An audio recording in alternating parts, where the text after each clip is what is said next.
सुन चुके आप लोग। कहते हैं किसके द्वारा ये जगत जीता गया? किसके द्वारा जीता गया?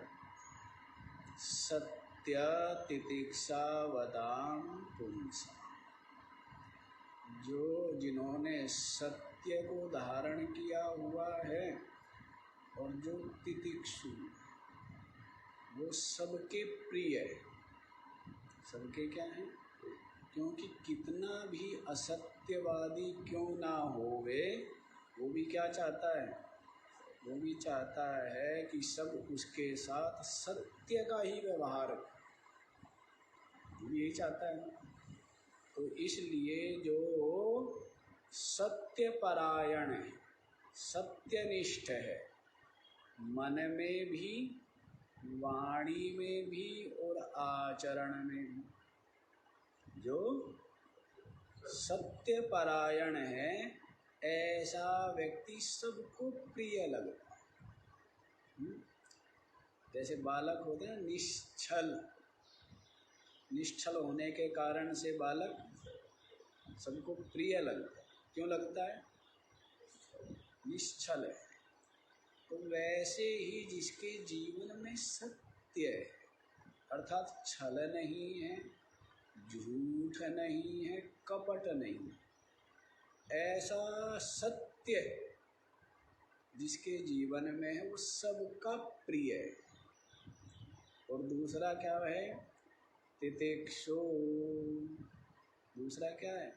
जो सब सहन कर लेता, सब कुछ सहन कर लेता है और सबको क्षमा कर देता। ऐसा जो तितिक्षु व्यक्ति है वो भी सबको प्रिय लगता। जो शिकायत नहीं करता है, जो जोश रोष को अपने में स्थान नहीं देता, शीतल है, शांत है, ठंडा है, सहनशील है, तितिक्षु है, ऐसा व्यक्ति सबको प्रिय। और जो सत्य तितिक्षु है वो सबको तो प्रिय है ही, साथ ही साथ स्वयं कितने आनंद में, स्वयं वह कितने आनंद में है, कितना निश्चिंत है, कितना शांत है। तो इस बात को वही जानो, इस बात को। तो उसने संपूर्ण जगत को जीत लिया, सब कुछ जीत लिया जिसने सत्य को और तितिक्षा को आत्मसात कर लिया है। तो ये आप लोग सुन चुके हैं। आज 19वां श्लोक आप लोग सुनिए। कस्मै नमांसि देवाः कुर्वन्ति दया प्रधानाय कस्मादुद्वेगः स्यात् संसारारण्यतः सुधियः। यही है ना? कस्मै नमांसि देवाः कुर्वन्ति दया प्रधानाय कस्मादुद्वेगः स्यात् संसार अरण्यतः सुधियः। हाँ जी।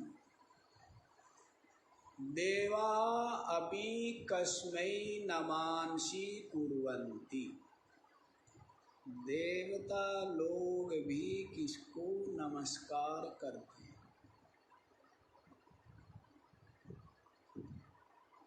क्या पूछा है? मनुष्यों की तो छोड़ ही दीजिए, देवता लोग भी किसको नमस्कार करते? ये पूछा। तो दया प्रधानाय, उत्तर क्या है? जिसके हृदय में जीव मात्र के प्रति दया का, करुणा का भाव है, देवता लोग भी उसको, देवता भी क्या करते हैं, इसीलिए कहा है दया धर्म का, बोलो जोर से,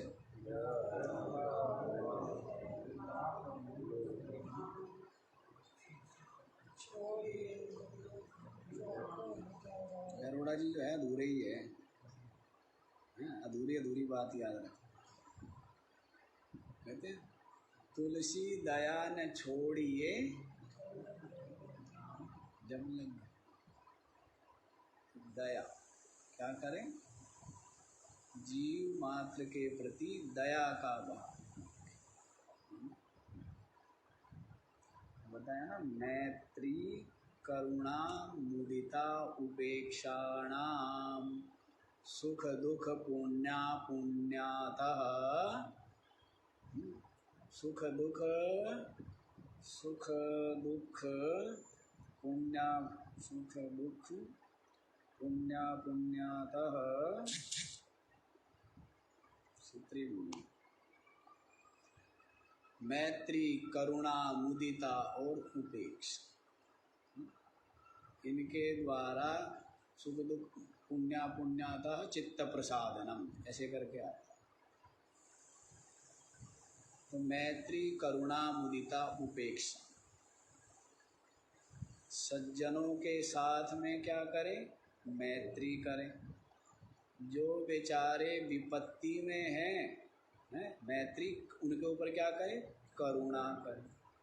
जो दीन है, गरीब है, उनके ऊपर करुणा। और जो शुभ कर्म पर, सन्मार्ग पर चल रहे हैं, धर्म के मार्ग पर बढ़ रहे हैं, साधना के मार्ग पर, उनको देख करके प्रसन्न होना चाहिए। मुदिता क्या होना चाहिए, और उपेक्षा भी करनी चाहिए। किनकी, जो पाप कर्म में प्रवृत्त है, उनकी क्या कर दें, देखे नहीं उसको, क्या कर दें। ये ऐसे सुंदर हथियार कहूँ, अब हथियार तो सुंदर होता नहीं है, इसलिए हथियार कहना ठीक नहीं है। हथियार तो कोई सुंदर नहीं होता ना, है। ये ऐसे सुंदर साधन हैं कि चित्त प्रसाद रहता, चित्त क्या रहता है, प्रसन्न रहता। मित्रता करो जो सुखी लोग हैं, और जो दुखी है उन पर करुणा करो, और जो पुण्य मार्ग पर लगे हुए उनको देख करके प्रसन्न होवो, और जो पाप के मार्ग पर लग रहे हैं देखो मत, उपेक्षा करो, है ना, ऐसा। तो ये चित्त के प्रसन्नता के लिए, इससे क्या रहेगा, आपका चित्त हर समय प्रसन्न रहेगा, ना किसी से द्वेष, ना ईर्षा, ना राग, ना विरोध। चित्त प्रसन्न रहने की युक्ति है। और यहाँ पर तो दया को ही, करुणा को ही विशेष महत्व दे रहे हैं कि जो जिसका हृदय दया प्रधान। पूछा ना किसी, कौन थे वो, राजा शिवी थे या किन से पूछा, क्या चाहते हो, तो कहने लगे, ना त्वं कामये राज्यम ना स्वर्गम ना पुनर्भवम, कामये दुख तपता नाम प्राणी नाम अर्तिनाश। आप क्या चाहते हो, ना त्वं कामये राज्यम, मुझे राज्य नहीं चाहिए, ना स्वर्गम, स्वर्ग भी नहीं चाहिए, ना पुनर्भवम, मोक्ष भी नहीं चाहिए। तो क्या चाहिए, कामये दुख तपता नाम प्राणी नाम, जो दुख में तप्त है प्राणी, उनकी अर्तिनाशनम, उनका जो भी दुख है उनका नाश हो जाए, और उनके सारे दुख मुझे प्राप्त हो। उनके स्थान पर मैं बोलूँ। ऐसे ऐसे विशाल हृदय, ऐसी करुणा। अब आप स्वार्थ के जिस संसार में रहते हैं, कोई मेल है क्या? कोई मेल है? जिस संसार में भोला बाबा की छंदावली में आता है ना, अपनी चलाना ज्ञान है, कुल पोषणा ही धर्म है। आजकल जो बना हुआ है अपनी चलाना, अपनी चलानी, इसी को क्या मानते हैं? हाँ, अपनी चलाना, कुल पोषणा ही दान है, कि मैं अपने बाल बच्चों को तो पोष रहा हूँ ना, तो ये मैं कितना बड़ा दान कर रहा हूँ। मैं तो कुछ भी नहीं लगा, सारा कुछ उनको ला के दे देता हूँ। इसी को क्या मानते हैं? इसी को दान मानते, इसी को धर्म मानते। आज के इस स्वार्थ परायण युग। और राजा क्या कह रहे? राजा शिवी कुछ नहीं चाहिए, स्वर्ग भी नहीं चाहिए, राज्य भी नहीं चाहिए, मोक्ष भी नहीं चाहिए। मैं यही चाहता हूँ सभी जीवों के दुख दूर हो जाए और उनके जितने भी दुख है, पाप है, उनका भोग मैं। ऐसी हार्दिक, ऊपर से केवल वाणी से नहीं कह रहे हैं, ऐसा उनका हृदय का भाव, इतनी करुणा, इतनी करुणा। अब आप सोचिए कितना, जब आपके हृदय में करुणा का भाव आ जाए ना, उस दिन समझ लेना कि आपका हृदय निर्मल। उससे पहले जब जीव मात्र के दुख आपको अपने प्रतीत होने लगे, तब आप समझ लेना कि आपका हृदय निर्मल हुआ है। उससे पूर्व नहीं। और जब तक हृदय निर्मल भी नहीं होगा तो वैराग्य तो होगा ही नहीं। तो उससे पहले जो वैराग्य है वो वैराग्य भी नहीं होगा। सबके प्रति करुणा का भाव, जीव मात्र सुखी हो जाए, सबके दुख दूर हो जाए, सबके रोग नष्ट हो जाए, ऐसा हृदय में भाव। इसलिए इसी को तो कह रहे हैं, देवापि तस्मै नमांसि कुर्वन्ति। देवता भी उसको नमस्कार करते हैं जिसका हृदय दया से भरा, जिसका हृदय दया से निर्मल हृदय है, विशुद्ध अंतःकरण है उसका, जिसके हृदय में क्या है? तुलसीदास ने तो कह दिया कि दया तो धर्म का मूल है, और जब तक प्राण है तब तक दया। इसको सब पर दया, अपने से यथा योग्य जो भी सहयोग बनता है वो करें। अब ये सब अवस्थाएं, ये सब अवस्थाएं हैं और आत्म उद्धार के लिए ही है। इसके लिए आत्म उद्धार के लिए ही है, क्योंकि इन सब के करने से हृदय तो निर्मल होता ही है, विवेक और वैराग्य भी जगता है। एक तो स्वार्थ से निकल गए आप, और स्वार्थ से क्या निकले आप? कपट, द्वेष, सारे पाप से निकल गए। जब दूसरों के, सबके प्रति दया का भाव होगा तब आप केवल स्वार्थ से नहीं निकले, मोह, लोभ, सब से निकल गए आप।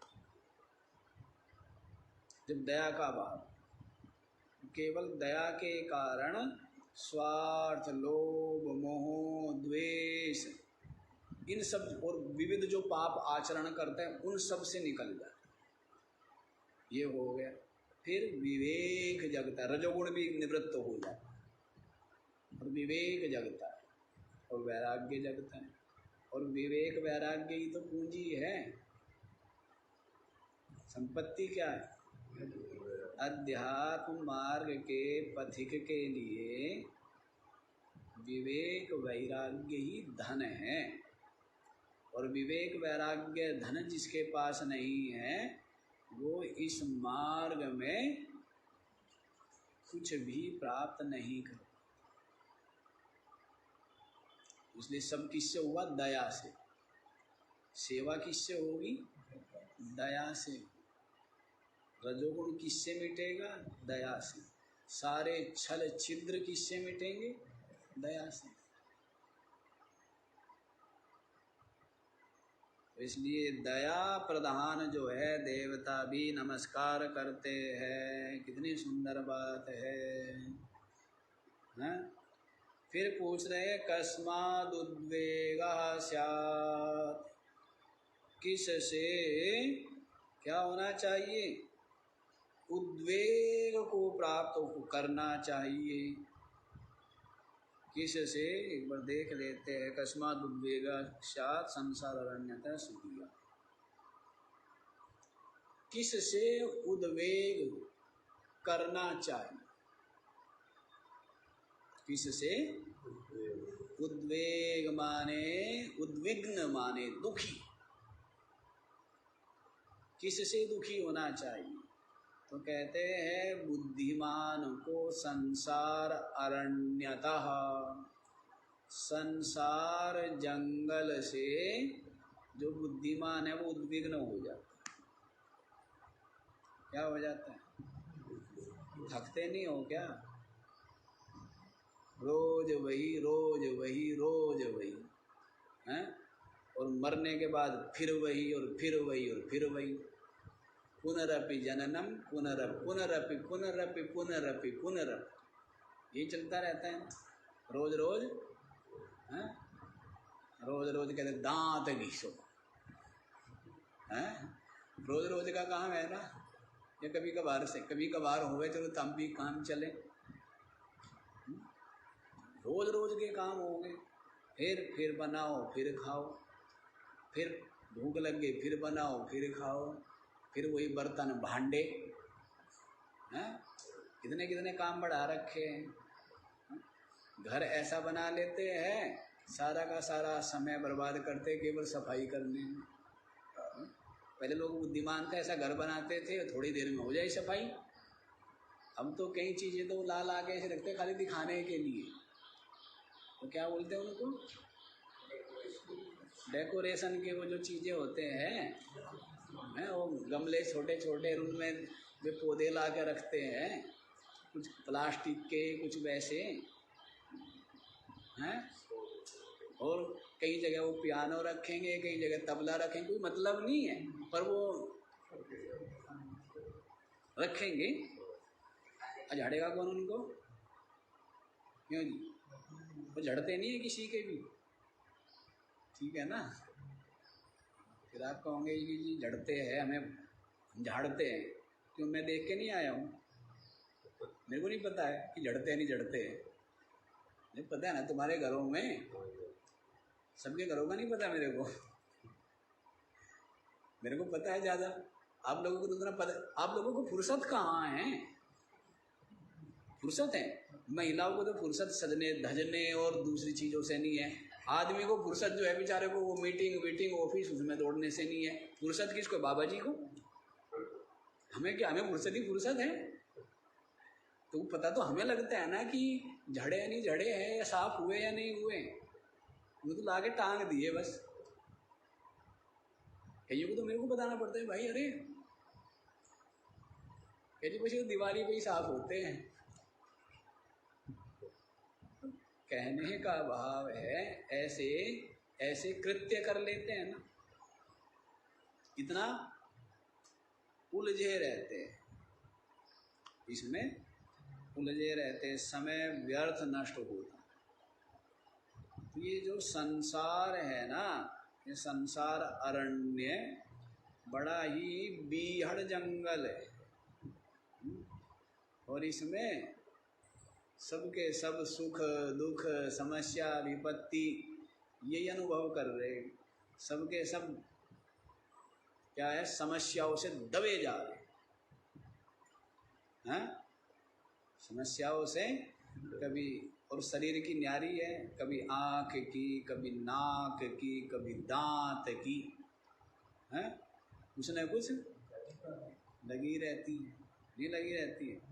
और बाकी ये ना होवे तो और बहुत लगी हुई है, बेटा यूँ है, बहू यूँ है, हैं और पड़ोसी यूँ है। और भी चलो घर वालों से फुर्सत मिल जाए तो फिर पड़ोसी खराब लगने लगे।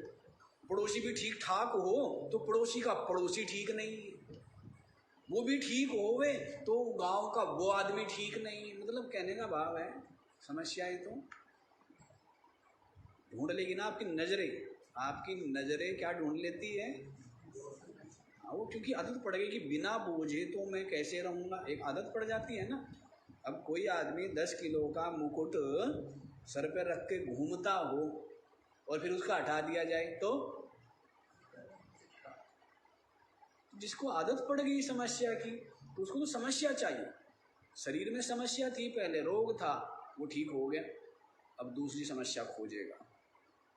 तो घर में ये समस्या है, वो भी ठीक हो गई, फिर और कोई समस्या नहीं, ना देश का नाश हो जाएगा, फिर वो समस्या ढूंढेगा। यदि आजकल मेरे को बहुत टेंशन है, कुछ माइए वहाँ मिली मुंबई, सत्संग सुनते थे ना, तो वो कहने लगी महाराज जी हम सत्संग सुनते हैं जी, वेदांत का, उपनिषद, ब्रह्म सूत्र, कह जी बस एक चिंता रहती है, एक दो चिंता। क्या कह जी, एक तो हिंदुओं का क्या होगा, ये मुस्लिम जो है, एक तो ये चिंता रहती है, दूसरा ये जो चीन है ये हमारे सर पे बैठा है, हमारे देश को, बुढ़िया माई है ना, खूब बूढ़ी थी और 3 समय सत्संग सुनती थी, और अब से नहीं पता नहीं कितने महात्माओं को फैल कर दिया होगा सुन सुन के, हैं फैल तो हमें भी कर ही दिया होगा पता नहीं कितने बड़े बड़े महात्माओं को कब से सुन ली है बुढ़िया, उनको सबको फैल कर दिया। खुद तो फैल नहीं हुआ करते गृहस्थी, ये महात्मा ही फैल होते हैं, है ना। तो कहने लगी जी 2 चिंता है, बस मेरी ये 2 चिंता दूर आप कर दो तो फिर मैं पूरी की पूरी आत्मज्ञान में लग जाऊंगी और पूरी की पूरी बस अपनी आत्मा का अनुभव करूंगी। फिर ज़्यादा हमारी भी समझाने की आदत नहीं है, हम कोई सोचते हैं कि कोई बोझा लेके राजी है, मैंने कहा रखे रखो कोई बात, क्योंकि हमने बहुत प्रयास करके देखे हुए हैं ना, तो अब हम प्रयास बिल्कुल नहीं करते हैं, क्योंकि हम प्रयास इतना कर चुके हैं। कोई कहे कि उसको नहीं बदला जा सकता, हमने कहा हम बदल देंगे, लेकिन सब कर चुके हैं, इसलिए अब हम कहते हैं कोई ना हमें बदलने की जरूरत नहीं भाई किसी को। अब तो हम खुद ही कह देते कि हमें किसी को बदलने की जरूरत, हाँ जिसकी जैसी राजी हो, जैसे मन करे वैसा, हमें क्या जरूरत है बदलने की। बदलते हम किसी को नहीं बदलते। क्यों? जो अपने आप को बदल लेता है तो उसको किसी को बदलने की आवश्यकता रहती है क्या? नहीं रहती। तो फिर मैंने ज़्यादा कुछ तो नहीं कहा, पर थोड़ा सा ज़रूर कहा कि हाँ ये तो यूँ ही चलता रहता है। समझाया होगा थोड़ा, मेरे को ज़्यादा स्मरण नहीं है, लेकिन समझाने के बाद वही ज़रूर कहने लगी जी अब मैं निश्चिंत हो गई। ये बात मेरे को स्मरण है। अब निश्चिंत कितनी देर के लिए हुई, या हमें भी 100 में से 0 नंबर दे दिए उसने, ये पता नहीं है।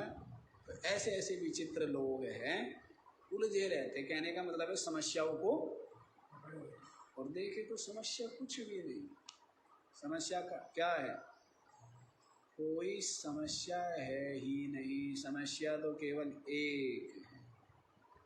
एक ही रहने 2 कर दूँ, 2 कर देते हैं। समस्या केवल 2 है। एक तो है संसार की आसक्ति और दूसरा है आपका अज्ञान, बस इसके अलावा और कोई समस्या नहीं। आसक्ति और अज्ञान है तो एक ही, 2 थोड़ा सा हमने खोल के दिखाना पड़ता है ना। समस्या तो एक ही, अज्ञान। और फिर क्या है? जगत की इसमें आसक्ति में सब आ गया, आपका मोह, आपका लोभ, आपका स्वार्थ है, जो जो आपके राग द्वेष सब आ गया इसमें। तो राग जो है संसार के विषयों के साथ जो अनुराग है, प्रीति है, एक तो ये समस्या और दूसरी समस्या अज्ञान, स्वरूप का अज्ञान। और ये दो समस्या जिसकी दूर हो गई, विवेक के द्वारा, वैराग्य के द्वारा जिसका राग सारा गलित हो गया, और ज्ञान के द्वारा अज्ञान जिसका निवृत्त हो गया, तो कोई समस्या है क्या? कोई समस्या। वो ब्रह्म रूप हो गए, परमात्मा रूप, मुक्त रूप। इसलिए संसार अरण्यता उद्वेगा कर्तव्य सुधिया। बुद्धिमान को संसार जंगल से, जंगल है, जंगल भी बड़ा बीहड़ जंगल, घनघोर जंगल, जिसमें क्या है, हिंसक जीव निवास करते, ऐसा है संसार। संसार जलती आग है, इस आग से झट भाग कर अशांत शीतल देश में हो जा अजर हो जा। स्वाद नहीं लेते ना, स्वाद ये महाराज जी, स्वाद कहाँ से लेवे? सदग्रंथों का स्वाद कैसे लेवे, कहाँ से लेवे? क्या उलझे हुए हम तो समस्याओं में। थोड़ा बहुत घना फुर्सत मिले तो भंडारे हैं,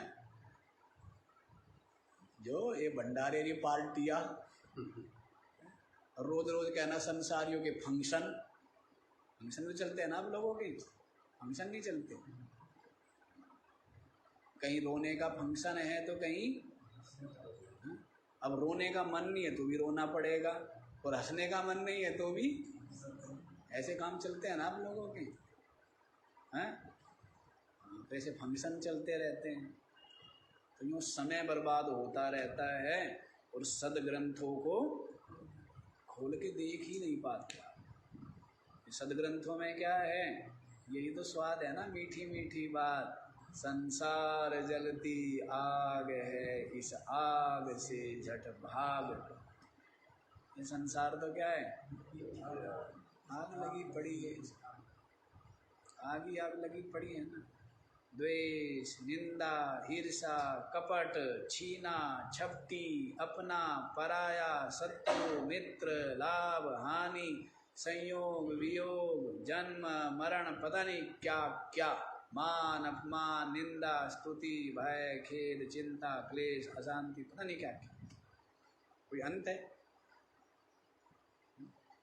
इनको निपटाने में लगे रहे, आप ही निपट गए, आपके पिताजी निपट गए, पूरी समस्याएं जस की तस। आपके दादाजी बड़े बुद्धिमान थे, है ना, अभी निपटाता हूँ इनको, खुद निपट गया बेचारा, ये ज्यों की त्यों है। आप कहने लगे न तो दादा में अकल थी, ना अकल थी बाप में, अकल किसमें है? मेरे में है, अभी निपटाता हूँ। निपटी एक आदि है जी, समस्या निपट गई क्या? आपकी निपटने का समय आ गया। भरतरी जी महाराज यही कहते हैं ना, क्या भोगा न भुक्ता वयमेव भुक्ता, कालो न याता वयमेव याता, तपो न तप्ता वयमेव तप्ता, तृष्णा न जीर्णः वयमेव जीर्णः। क्या बोला है?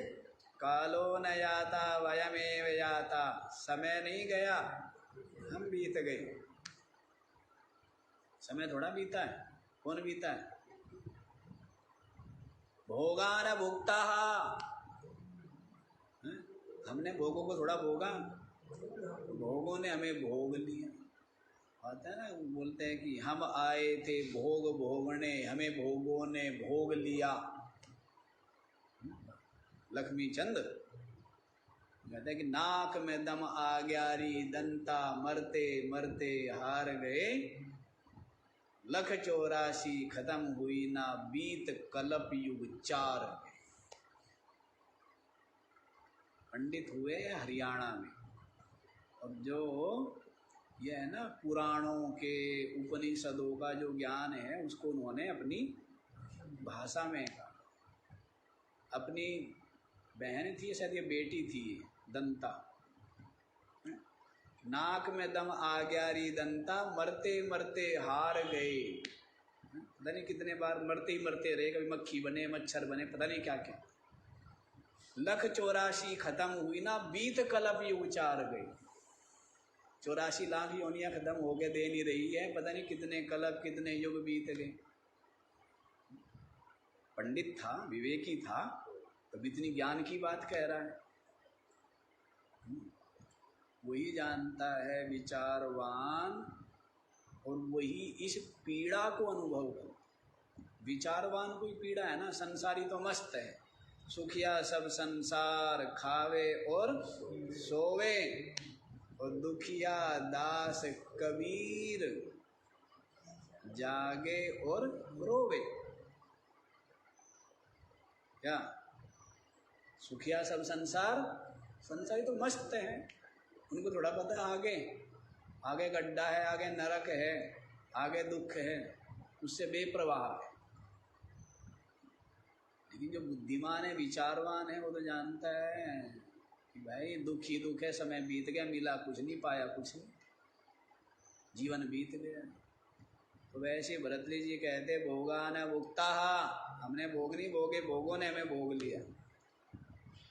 हैं तपो न तपता, हमने तप नहीं किए हैं, क्या है वयमेव, हम ही तप तो होते रहे, सदा ही क्या हुए, हम ही तपाए जाते रहे। तृष्णा न जीर्णा वयमेव जीर्णा, बुढ़ी हो गई बुढ़ी, कौन बुढ़ी हो गई, तृष्णा बुढ़ी हुई क्या, कहते तृष्णा न जीर्णा, तृष्णा बुढ़ी नहीं हुई है, कहते हम बुढ़े हो गए। भर्तृहरि जी महाराज। तो वैसे ही ये संसार जंगल ऐसा है, समस्याओं से भरा हुआ, दुख का जल ही तो भरा हुआ है ना इसमें।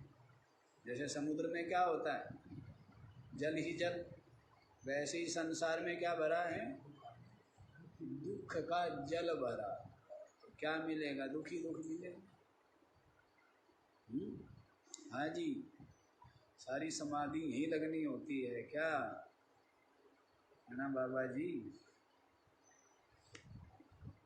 तो दुख का जल भरा हुआ है, इसलिए जो सुधिया बुद्धिमान है, संसार अरण्यतः उद्वेगः कर्तव्यः, इस संसार जंगल से क्या हो जाए, उद्विग्न हो जाए, दुखी हो जाए।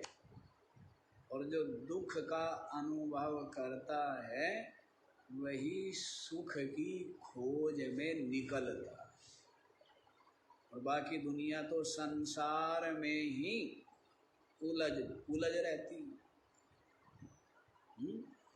जो दुख का अनुभव कर लिया है कि दुख जन्म दुखम, जरा दुखम, मृत्यु दुखम, पुनः पुनः संसार सागरे दुखम, तस्माद् जागृहि जागृहि, दुखी दुख तो है, जन्म मृत्यु जरा व्याधि दुख दोषानुदर्शनम, गीता जी में सुना है ना आप लोग, हैं?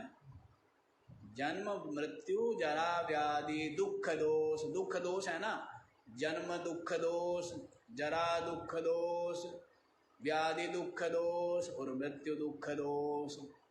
क्या है, सबके सब दुख इस दोष से युक्त है, जन्म भी, जरा भी, व्याधि भी और मृत्यु भी, सबके सब दुख इस दोष से संयुक्त है।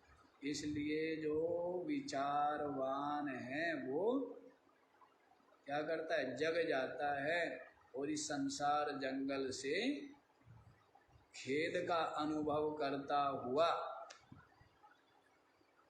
किसी सत्य और नित्य तत्व को खोजता है। इसलिए उद्वेग करना चाहिए। संसार जंगल से इसमें फंसना, इसके जो विषय है ना, संसार के जो भोग है, संसार के जो विविध आकर्षण है, जिनमें जीव क्या रहता है, लुब्ध रहता है, मोहित रहता है, और इसमें अपना अनमोल मनुष्य जीवन गंवा देता है। इसीलिए कह रहे कि बुद्धिमान को ये संसार के सब सुख भोग अंत में क्लेश और दुख प्रद ही है। आज्ञाकारी पुत्र, अब मरणासन्न है बूढ़ा, बेटा बहुत आज्ञाकारी, अब बूढ़ा क्या है, अब उसको कितना दुख है, इतना आज्ञाकारी है, इतना प्रेम करने वाला, इतना प्यारा, और उसको कितना दुख, परिणाम में दुखप्रद ही है ना। और आज्ञाकारी न होवे तो सुख रहता है। आशा की थी, पता नहीं क्या क्या आशा करके तो करते हम लोग, बड़े चालाक हो। एक मकान भी बनाते हो ना तो आशा करके ही बनाते हो, नहीं बनाते हो हैं? तो जिस संतान को पैदा किया, पाला पोसा, उससे आशा नहीं करते आप लोग हैं? आशा करते हो ना, सब कुछ दिया उसको, अपने मुंह में से भी निकाल करके दिया है? बड़े चालाक हो ना, आशा करते हो उससे, बहुत आशाएं रहती हैं। अब ये आशाएं ना पूरी होवे तब, और आशा पूरी हो रही हो तो आशाओं का कोई अंत भी नहीं है, और आशाओं का अंत भी होवे तो शरीर का तो अंत है ही है। तो विचार करने पर सबका सब अनुकूल हो चाहे प्रतिकूल हो, सबका सब दुख रूप ही है, एक विवेक के अतिरिक्त, एक अपनी आत्मा के अतिरिक्त सबका सब दुख रूप। इसलिए संसार अरण्य से उद्वेग करो, ठीक है। चलो अब आगे वाला भी देख लो, 20वां श्लोक। कस्य वशे प्राणिगणः सत्य प्रिय भाषिणो विनीतस्य क्व स्थातव्यं न्याये पथि दृष्टा दृष्टलाभाढ्ये। कस्य वशे प्राणिगणः सत्य प्रिय भाषिणः विनीतस्य क्व स्थातव्यं न्याये पथि दृष्टा दृष्टलाभाढ्ये। कस्य वशे प्राणिगणः, बोलते हैं ना,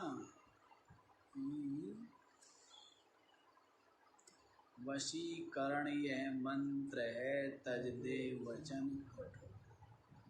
तुलसी मीठे वचन से, क्या बोला है, तुलसी मीठे वचन से सुख उपजत चौकोर।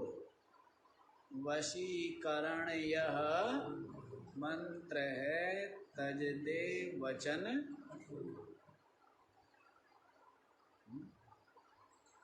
वश में करना है ना किसी को, क्या बोला है? पहले तो बोला है मीठे वचन से सुख उपजत चहु। मीठे वचन से क्या होता है? सब और सुख ही सुख का संचार। वशीकरण ये है मंत्र है। सबको वशीकरण मंत्र चाहिए ना, वो मेरे वश में कैसे आवे? कोई कोई हमें भी टकराया ऐसे लोग, जबकि हमारा मंत्र से कोई मतलब नहीं है, पर हमें भी टकरा गए कि महाराज जी कुछ ऐसा मंत्र दे दो जिससे कि जो मेरा बेटा है ना वो क्या हो जाए, मेरे वश में हो जाए, जैसे मैं चाहूँ वैसा चले। अब उसको ये पता नहीं तो किससे पूछ रहा है? अनपढ़ से पूछ रहा है उस विषय की। हम क्या है? अनपढ़ है। वो पढ़ाई हमारी है ही नहीं, अनपढ़ है ना उस विषय की, कोई मतलब ही नहीं हमें इन बातों। हमारा तो यही भाई समझाना, प्रेम रखना, उससे ही क्या हो जाएगा। पता तुलसीदास को भी नहीं था, मेरे को नहीं, तुलसीदास को भी नहीं पता था। वो भी, उन्होंने भी मेरे वाले उत्तर दिया क्या? वशीकरण यह मंत्र है, तज दे वचन। किसी को वश में करना हो, मीठा बोल, प्रिय बोल, सत्य बोल, तो क्या होते हैं सब उसमें। एक व्यक्ति हमें कहने लगा, महाराज जी जो किसी की नहीं मानता ना वो आपकी मान लेता। एक कहने लगा ऐसा। मैंने कहा भाई क्यों मान लेता है मेरी? मैंने तो उसको उत्तर दूसरा दिया। मैंने कहा मेरी इसलिए मान लेता है क्योंकि जब मैं किसी की 100 बात मानूंगा एक मेरी नहीं मानेगा है? जब मैं किसी की 100 बात मान रहा हूँ, मैं सबकी सब बात मान लेता हूँ ना। मैंने कहा जब मैं सबकी सारी बातें मानूं, 100 बात मान लूँ, एक बात तो कम से कम वो इसलिए मेरी मान लेते हैं क्योंकि मैं सबकी मानता हूँ, सबका आज्ञाकारी हूँ मैं, नहीं मानता हूँ, सबकी मान लेता। क्यों? क्योंकि अपनी चलाना हम मूर्खता मानते हैं और दूसरे की मान लेना उसको हम समझदारी मानते हैं।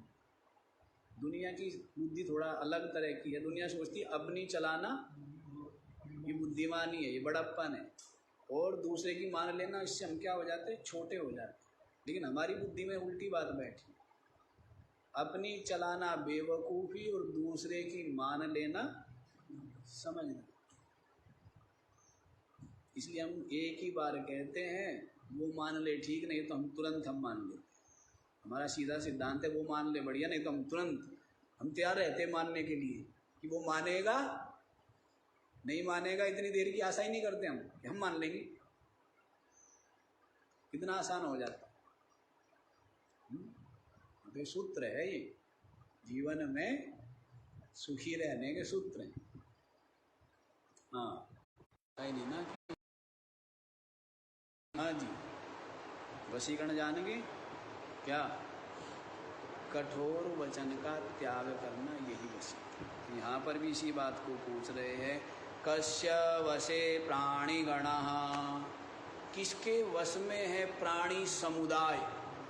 पूरा का पूरा प्राणी समुदाय किसके वश में है? तो कहते हैं सत्य प्रिय भाषिणः विनीतस्य, जो सत्य और प्रिय बोलने वाले, सत्य बोलते हैं और प्रिय बोलते हैं। विनीतस्य, और जो क्या है, अत्यंत विनीत, विनम्र, छोटा बन के रहे।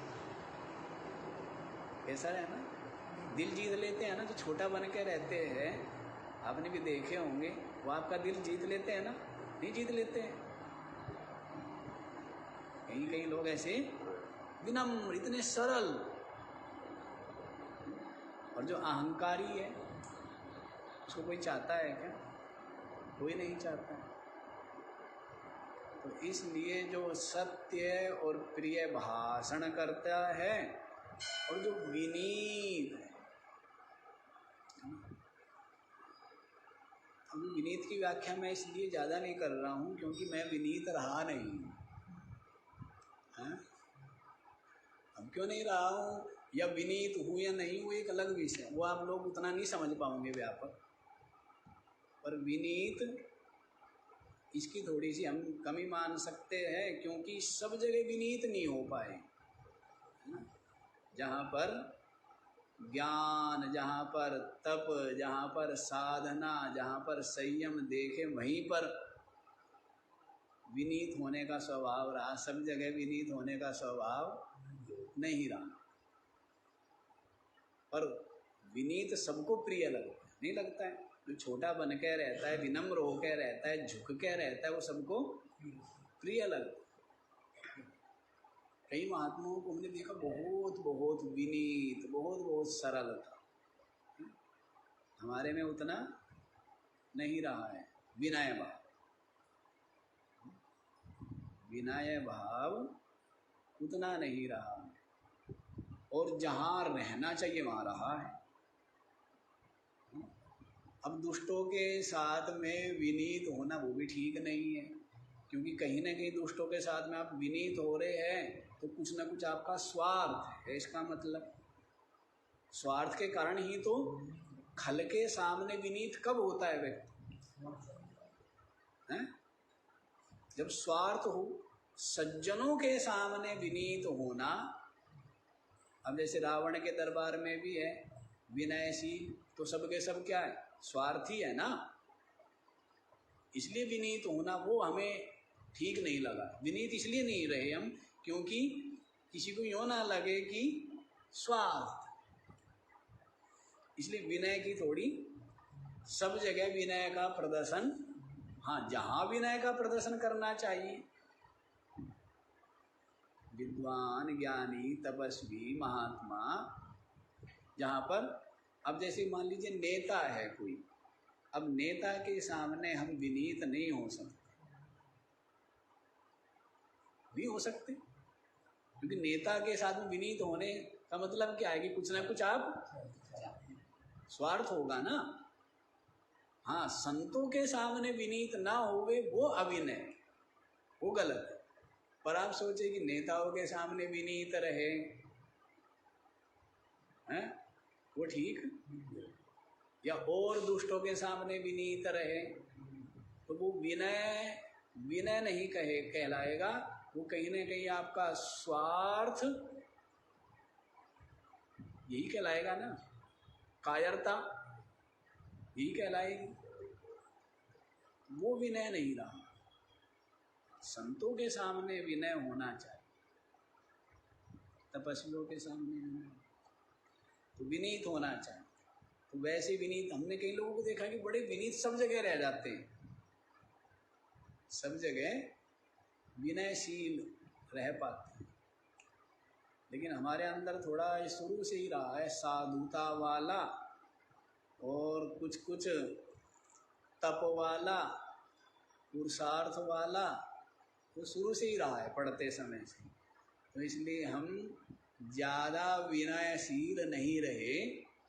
जो पथ भ्रष्ट है, जो सत्य भ्रष्ट है, ऐसे लोगों के साथ नहीं रह पाए, लेकिन विनीत होना चाहिए, ठीक है।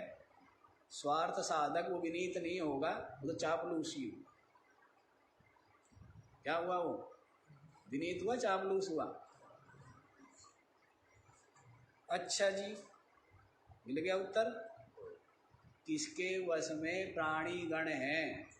क्या उत्तर मिला है? सत्य प्रिय बोलने वाले के और विनीत। क्व स्थातव्यम, कहाँ पर स्थित होना चाहिए, ठहरना चाहिए। अपने मन को, अपनी इंद्रिया को, अपने वाणी को कहाँ पर टिकाना चाहिए? तो कहते हैं न्याये पथि। कहाँ टिकाना चाहिए? जो न्याय का पथ है, जो उचित मर्यादित शास्त्र अनुमोदित जो सन्मार्ग है, उस पर क्या करना चाहिए? अपने मन वाणी शरीर को ठहराना चाहिए। उससे क्या होता है जी? तो लाभ भी साथ में गिना दिया। दृष्टादृष्ट दृष्टादृष्ट लाभाढ्ये, दृष्ट और अदृष्ट लाभ की प्राप्ति के लिए क्या करना चाहिए? न्याय के पथ पर ठहरना चाहिए। दृष्ट लाभ भी और अदृष्ट लाभ। दृष्ट माने लोक में और अदृष्ट माने परलोक में या मुक्ति में माने। समझ आया? कहाँ पर टिकाना चाहिए मन बुद्धि? न्याय के पथ, जो शास्त्र अनुमोदित है, कर्तव्य पथ, मर्यादा, उस पर अपने मन वाणी शरीर को टिकाना चाहिए। दृष्ट लाभ के लिए भी और अदृष्ट लाभ के लिए भी। अब दृष्ट लाभ के चक्कर में व्यक्ति क्या करता है? न्याय के पथ का परित्याग कर देता है। झूठ बोलेगा, कपट करेगा, धोखा देगा, घूस लेगा। तो ये क्या हुआ? अन्याय का मार्ग हुआ ना, अधर्म का मार्ग हुआ। दृष्ट लाभ के लिए और अदृष्ट का विचार करता नहीं है कि फिर इसका दुख फल भोगना पड़ेगा। तो दृष्ट अदृष्ट लाभ के लिए कहा है ना कि न्यायात् पथम प्रविचलन्ति पदम न धीरा। कैसे आया है? निंदन्तु नीति निपुणा यदि वास्तवन्तु लक्ष्मी समाविशतु गच्छतु वा यथेष्टम् अद्यैव मरणमस्तु युगान्तरे वा न्यायात् पथं प्रविचलन्ति पदम न धीरा। कितना कितना स्मरण था। अब तो कंप्यूटर स्लो हो गया हमारा, नहीं तो कितना कितना। निंदन्ति नीति निपुणा,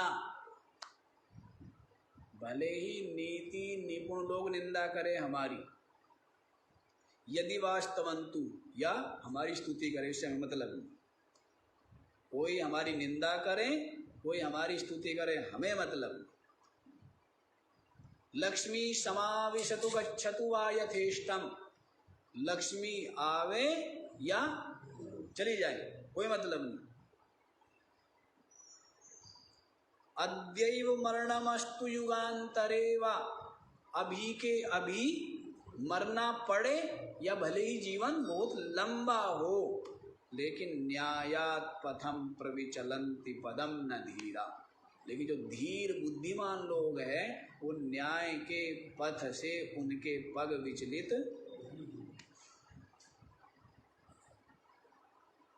दुनिया कहाँ पहुँच गई है उसे क्या मतलब? अधर्म के मार्ग पर, स्वार्थ के मार्ग पर चल के, और उन कहाँ से कहाँ, इससे मतलब क्या है? इसका कोई औचित्य है क्या? औचित्य किसका है? औचित्य है मर्यादा का, औचित्य है धर्म पालन का, औचित्य है सत्यनिष्ठ होने का। इसका औचित्य है ना। बाकी चीज़ों का क्या औचित्य है? कोई जिसकी मर्जी हो निंदा करें, अब सबके पास लेते फिर है क्या कि भाई आप क्यों निंदा कर रहे हो, हमारी मर्जी है। कोई स्तुति करे, उनकी मर्जी है। लक्ष्मी आए हैं या जाए, करना क्या है? व्यक्ति जिसने धर्म को कमाना है ना, किसको कमाना है? धर्म को कमाना है, सत्य को कमाया है, जिसने परमात्म प्राप्ति के मार्ग पर आगे बढ़ना है, तो वो किसको कमाएगा? धर्म को, सत्य को कमाएगा ना। बहुत से लोग जो है धर्म और सत्य को नहीं कमाते। किसको कमाते? धन तो खूब कमाया, लेकिन सत्य नहीं कमाया, धर्म नहीं कमाया। तो फिर क्या कमाया? साथ में तो क्या जाएगा? धन जाएगा, धर्म जाएगा, हैं? इसलिए लक्ष्मी आए या मर्जी है, करना भी क्या है? करना क्या है? 2 रोटी बिना लक्ष्मी की भी मिल जाती है, नहीं मिल जाती, वो प्रारब्ध से मिलती है ना। और अद्यैव मरणामस्तु, या अभी मरना हो चाहे युग तक जिए, लेकिन न्याय के पथ का परित्याग। अब आज के लोगों को ये उपदेश देते, उनको पता नहीं उपदेश सुनते हुए शर्म आती है या नहीं आती है, पर हमें उपदेश देते हुए भी कुछ कुछ शर्म आती है। और शर्म क्या आती है? साहस ही नहीं जुटा पाते उपदेश देने, साहस नहीं जुटा पाते हैं। सत्य कह रहा हूँ, मैं बोलने का साहस नहीं जुटा पाता। आप लोग समझते होंगे कि मेरे लिए बोलना कितना आसान, हमें तो हमें पता है ना कि बोलना हमारे लिए कितना कठिन है। ऐसा नहीं है, साहस ही नहीं जुटा पाते हैं। इतने ऐसे बहिर्मुखी, संसारी, रागी, हैं, स्वार्थी लोगों को उपदेश देना व्यर्थ है ना। वो तो ऐसा ही है जैसे कि आप राख में क्या डाल रहे हो? घी डाल रहे हो। इतनी मूल्यवान वस्तु किसमें डाल रहे हैं? तो हम नहीं जुटा पाते एहसास, बड़ी हिम्मत करनी पड़ती है। ऐसे लोगों को जो आज वातावरण बना, लेकिन यही सोच करके कि कुछ लोग ही सही जो बच सके, बचना चाहिए, संस्कार बने रहे, ऐसे सदसंस्कार बने रहे, इसलिए कहते हैं कि सदग्रंथ में जो बताए हैं। लेकिन हम तो परिवेश ही अलग है। आज ये तो समझ गए, न्याय के पथ पर अडिग रहना चाहिए, ठहरना चाहिए, लौकिक लाभ के लिए भी, अलौकिक लाभ के लिए। लौकिक लाभ के लिए या अलौकिक लाभ के लिए न्याय के पथ का परित्याग। अलौकिक तो लाभ होगा ही नहीं, लेकिन लौकिक लाभ, वैसे वास्तव में लौकिक लाभ भी नहीं होता है। अब बहुत से लोग हैं, धन का संग्रह कर लिया गलत मार्ग से, वो सुख ले पाते हैं क्या? उसका सुख भी कौन ले पाता है? उस धन का वही ले पाता है ना जिसने ईमानदारी से कमाया, परिश्रम से कमाया। क्या ले पाता है? वो सुख ले पाता है क्या? क्यों? वो बच्चे वैसे ही जैसा खाएंगे वैसी बुद्धि होगी, तो वैसा ही मनमाना आचरण करेंगे, गलत व्यवहार, गलत आचरण करेंगे, और उसको क्या होगी? पीड़ा ही होती रहेगी ना, है? और जिसको वृत्ति ही केवल क्या पड़ गई? छीनने की, तो उसका तो ध्यान छीनने में रहेगा, खाने में, उपयोग करने में। उधर रहेगा क्या? उधर रहता ही नहीं। तो कहने का भाव है, किसी भी तरह से वो सुख ले पाता है क्या? लोक में भी सुख नहीं ले पाता, और परलोक तो बिगड़ ही गया है उसका। लोक भी बिगड़ गए, कौन सा लोक ही सुधर गया है? अधर्म के मार्ग पर चलने वाले को, अब जैसे रावण है, रावण को एक राम का डर है, सबका डर है? एक राम का डर है, सबका डर है? सबका डर है नहीं? कोई खड़ा ना हो जाए, ताकतवर कोई कहीं से आ ना जाए, पैदा ना हो जाए, सबका डर है ना। क्यों? जो गलत मार्ग पर है उसको कहाँ। राजा लोग बेचारे ऐसे सोते थे, आपने देखी उनकी खाट हैं, इतने डरते डरते सोते थे। और मुगलों में तो ये है कि खुद का बेटा ही क्या कर दे, मार ना दे। या मुस्लिमों में राजाओं को बंदी बना लिया ना, अपने बाप को ही। राजा लोग ऐसे सोते थे, पैर लटकते रहते थे, तलवार लेके सोते थे कि रात को कोई बांध भी देना। उनकी खुद की रानियां, किसी पर भरोसा नहीं था। वो जैसे हिटलर आदि का सुनते, किसी पर भरोसा नहीं। दिन में सोता था बेचारा, इसलिए 11-12 बजे से कुछ समय था उसका, ऐसे समय में सोता था वो। इतना डरना पड़ता है, गलत काम करने वाला तो डरना पड़ेगा ही। तो ऐसे सोते थे कि रात को रानी आदि कोई रानी या कोई भी अपना पुत्र या कोई बांधना दे तो कम से कम बांध देंगे ना तो खड़ा हो जाएंगे। पैर लटका के सोते थे। आपने देखी नहीं शायद उनकी खाटें, हमने देखी। हाँ, जैसे आपकी वो कुर्सी सी नहीं होती क्या, वो वैसी। वो पैर फैला के नहीं सोते थे, तो कम से कम खड़े हो जाएंगे और तलवार हाथ में होगी तो हम लड़ भी लेंगे। इस तरह से इतना इतना डर में जीना पड़ता है जो अधर्म के मार्ग पर है, पाप के मार्ग। ऐसा काम करना है क्यों? और जो कि सन्मार्ग पर रहता है वो जंगल में भी क्या करता है? निर्भय होके विचरता है, निर्भय होके रहता है। निर्भय होना चाहिए ना, अजात शत्रु होना चाहिए। महात्मा को अजात शत्रु होना चाहिए। इसलिए साधु को किसी की निंदा में उनमें नहीं उलझना चाहिए। निंदा हम भी कर सकते हैं, लेकिन क्यों नहीं करते? कि साधु को किसी को वैरी नहीं बनाना चाहिए, किसी का वैरी बनना नहीं, किसी को वैरी बनाना नहीं। साधु होना चाहिए अजात शत्रु। साधु के लिए तो सब बराबर है। साधु ना तो हिंदू रहा ना मुस्लिम रहा, चोटी कट गई, यज्ञोपवीत छूट गया तो साधु हिंदू रह गया क्या? वो अलग बात है। साधु को हिंदू मानते वो एक अलग बात है। हिंदू लोग आस्था रखते, लेकिन साधु हिंदू नहीं है, हैं? जो हिंदू का झंडा उठा रहे साधु भी हिंदू। उनसे खुद कहो भाई आप ना तो चोटी है ना जने हुए, आप किस बात के हिंदू बताओ? साधु से पूछे कोई, पिंडदान वैसे कर दिया, मरा हुआ तू वैसे है, हैं? अग्नि वस्त्र वैसे पहने हुए आग के बीच में खड़ा हुआ है और झंडा ठा रहा है किसका? मैं हिंदू हूं। साधु के लिए तो सब समान।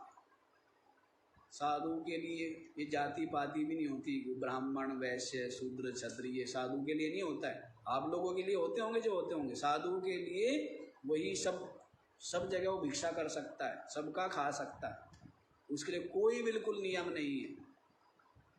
साधु के लिए सबका परित्याग कर चुका है ना? वही हिंदू का खाना और वही मुस्लिम का खाना साधु के लिए बराबर है। अभी आप ये समझो, तो साधु को वैर विरोध नहीं करना चाहिए। साधु होता है अजात शत्रु, हैं? हाँ, तो ऐसा रहना चाहिए। चलो ये हो गया, न्याय के पथ पर रहिए। समय भी ज़्यादा भाग गया है, इतना ही। ओम पूर्णमद